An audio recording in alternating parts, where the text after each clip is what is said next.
Welcome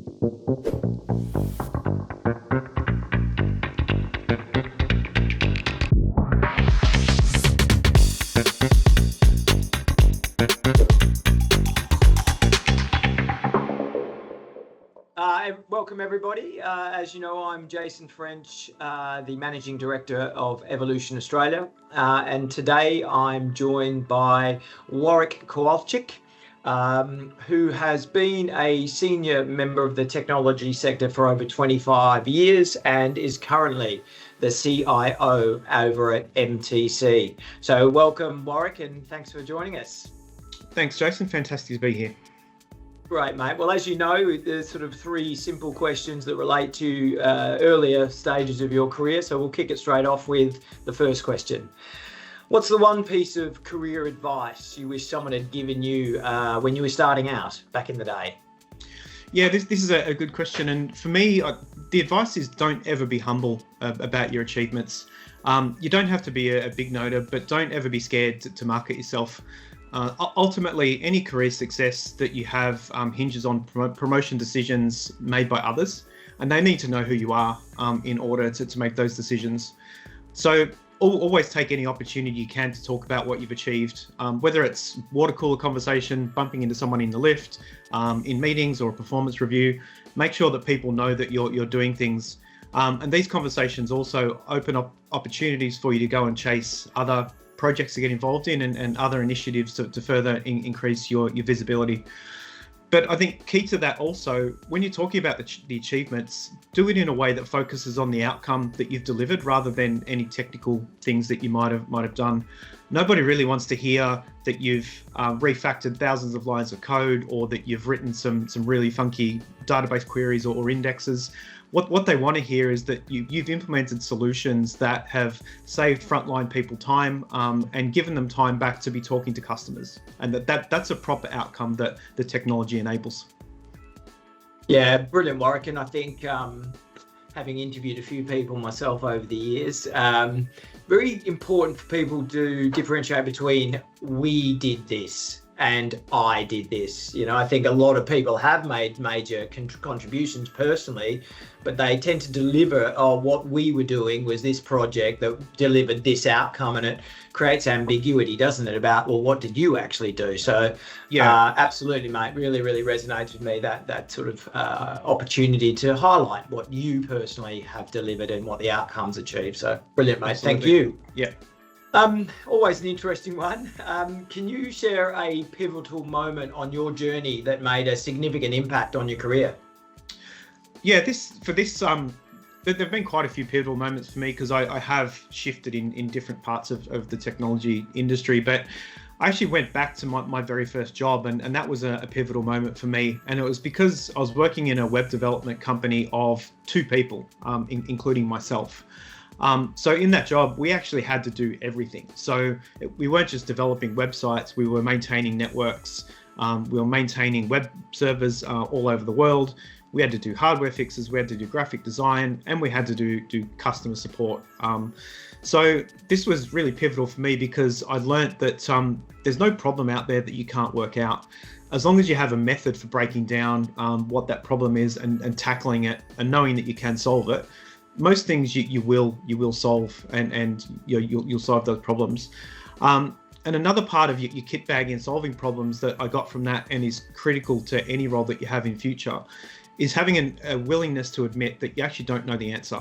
So a lot of people have problems dropped on them and they're in a position where they think they need to portray a position of knowing what the solution is, and you don't have to. It's always good. It's always good to ask for help. There's nothing wrong with that. And in general, if you're asking for help, you're going to get to the solution. Everything I've been able to achieve in my career has been based off that confidence that I've got that whatever problem is thrown at me, I'll always be able to work it out. And as you progress in your career and you get to different levels of seniority, there is an assumption that you do know certain things, but you actually don't know everything. So you've just got to work through it. So always ask for help. Admit that you don't know the answer, but you can work through it, and you'll just continue learning throughout your career. Yeah, great response, Warwick. my 15-year-old daughter's got her first ever job at All right. the Chinese takeaway shop, mate, packing orders for Uber drivers and things. Yep. And when I dropped her off to her first shift, she said, "What if I don't know how to do something?" And I said, "Darling, all you need to do is go, 'Excuse me, I've tried to fix this problem, but I don't know. I need some help,' and you'll get the help you need and you'll learn how to do it." Yeah. But it's literally having the confidence to say, "I don't know what I'm doing, but I want to do it." Yeah. So it is as simple as that. Yeah, brilliant. Absolutely. Thank you. How do you approach challenges and setbacks in your professional life, and what's your go-to strategy for overcoming them? My go-to, which is something I've had to develop a fair bit over the years, being a typical technology introvert. It's always hard to do this, but my go-to is always to take the emotion out of whatever's going on. So whatever situation you're in, whatever challenge you've got, or whatever mistake might have been made, it doesn't help you at all to blame yourself or to blame others. It just doesn't give you any clarity about moving through that situation. So I always take a deep breath, remove the emotion from the situation, and then start to break down what actually has to be done. And without the emotion in place, everything that you face is never as difficult as you think it's going to be. So once you can break it down and start to work through it, then you'll get to a resolution, and you'll have done it with a lot less stress than you thought you were going to have at the start if you've got these heightened emotions. And a critical thing as well is always making sure that you go back and learn from whatever's happened.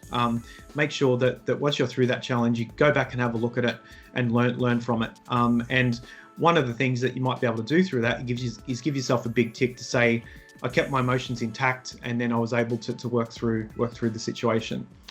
The other thing with this is you've always got to be comfortable that challenges are going to come your way. Your life and your work life is always in a state of flux, and we're always dealing with challenges. So always look at your challenges in a positive light as an opportunity to excel, rather than a negative of, I've just got to get through this to get back to whatever that baseline feeling is that I think I should have. Challenges are there, and if you apply the right emotion to them, they're actually really positive because you learn from them and you get the opportunity to show everyone what you're made of.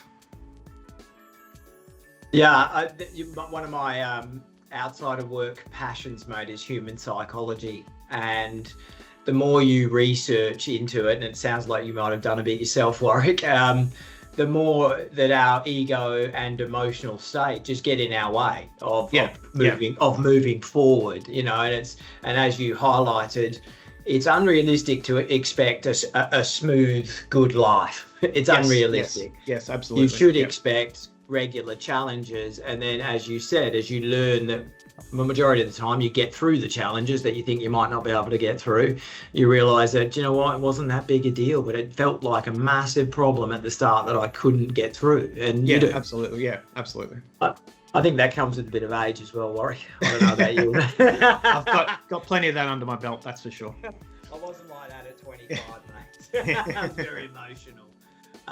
No, fantastic insight there, Warwick, and yeah, like the purpose of this is to help our junior mid-level candidates really try and fast track their development with learnings like that. Some are easy to pick up and implement straight away. Others, they have to learn by their own experience, and eventually they get a bit more mature and a few more grey hairs and go, could have happened. Exactly, could have happened 15 years ago. But thank you very much for joining us, mate. Really appreciate it, and great insights again. Yeah, great to be with you. Thanks very much, Jason.